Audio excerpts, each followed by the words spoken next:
Good morning, everybody. It's Kid from KNP Tailgate.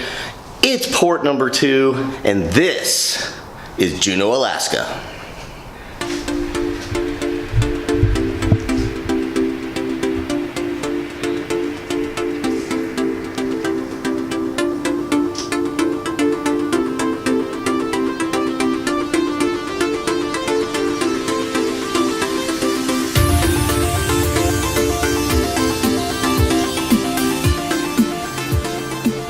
Our first port of call yesterday was down in Ketchikan. It was a pretty amazing day. We went on a crab boat fishing on one of the old deadliest catch boats that they've turned into a roving theater. We went out, we saw some just ridiculous scenery, caught some great footage of eagles swooping down into the water and picking up fish that the captains were throwing into the water. Just amazing day. Today we're going to be out whale watching, so watch out for some amazing footage. You're going to catch it all right here today.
said, kind of a whole nother subject, but just another example of altruistic behavior in our humpback whales. But back to the whales that we saw there, you got to see a lot of parts of the animals' bodies that most people will never ever get to see. So those big wide open mouths at the surface, you got to see their top jaw. You probably noticed on top of their top jaw they've got these bumps kind of running down their head there. So those bumps are called tubercles, and inside each one of these tubercles is a single hair follicle. So whales are mammals, just like you and I, which means they do have to have hair, and that is where their hair is located, inside those tubercles. Now, it's thought that they're kind of a sensory organ, so much like a cat's whiskers, being able to tell when something's very, very close to their face. But that's what you're seeing on top. You also probably notice there's kind of a triangular V that rises up on their head. That's a splash guard to their blowhole. So just behind that V is their two blowholes, just like we have two nostrils, and just helps kind of prevent water from splashing into those blowholes when they come up to the surface to take a breath. Now you probably also saw inside of their mouths, their bottom jaw is just kind of a big bowl, almost like a swimming pool. And underneath their bottom jaw, there's these lines. Kind of looks like a big bulbous frog when it ribbons or flip. They look like they're very blown up when they come to the surface. And that's because they are. So that line, those lines that run from the chin to the belly button, they're called ventral grooves or ventral pleats. And they're basically an indication that the whale has very, very stretchy skin. So when they're feeding, they expand, they get very, very, very large. And then when they push the water out and swallow the fish, they retract back to a much more smaller and slender size. So when we see them come up and feed, you see that kind of big stretched out bulbous portion underneath that bottom jaw.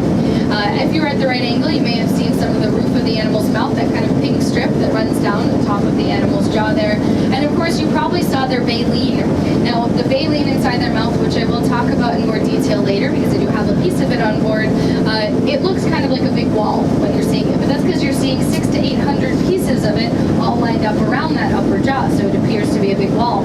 Inside the mouth, it looks like a hairy wall because there's fibrous pieces of that keratin and the baleen that's all down those edges.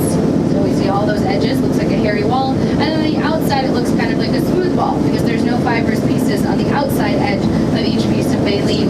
So like I said, I'll go into more detail about baleen later, but you probably saw that. You may have also seen the pectoral flipper, so that's the arm-like appendage. Sometimes the ones that lunge on their side lift their arms out of the water when they do so. This personally is my favorite part of a humpback whale, which might sound kind of strange to have a favorite part of a whale, but I like it because it's the largest pectoral flipper of any species of whale in the world. And it's not just a concept of proportion, it's literally and physically the largest of any species of whale. Even though these guys are only the 7th largest whale, those pectoral flippers are massive. Each one can be up to about 15 feet long and weigh about 2,000 pounds. And even the great blue whale, who is thought to be the largest animal to have ever lived on this planet, has tiny little pectoral flippers in comparison. But that's actually where the Latin or scientific name for this species, humpback whale, comes into play. They're called Megoptera vengleae, which translates to big-winged New Englander. So the big winged comes from those huge, long pectoral flippers that are almost like wings. And the New Englander comes from one of the first places that these whales were both studied as well as hunted over there in the New England area. So pretty neat to see that pectoral flipper. Now, you also got to see the tail of our whales, or quite a few of the tails of our whales. That's not quite as rare of a sighting. They do often lift their tails when they dive. But you probably noticed that they all looked a little different, right? Some of those tails were black, some of them were white. Most of them were kind of a mix of the two pigmentations, some white spots and so on and so forth. Every single humpback whale has a unique pattern on the back of its tail. There are no two tails that are exactly the same. It is just like our fingerprint, and it is how we identify humpback whales as individual animals out here. So we do a lot of research on them as well. So I haven't done so yet, but I will go through some of my photos, see if I got good enough photos of those tails to identify our whales.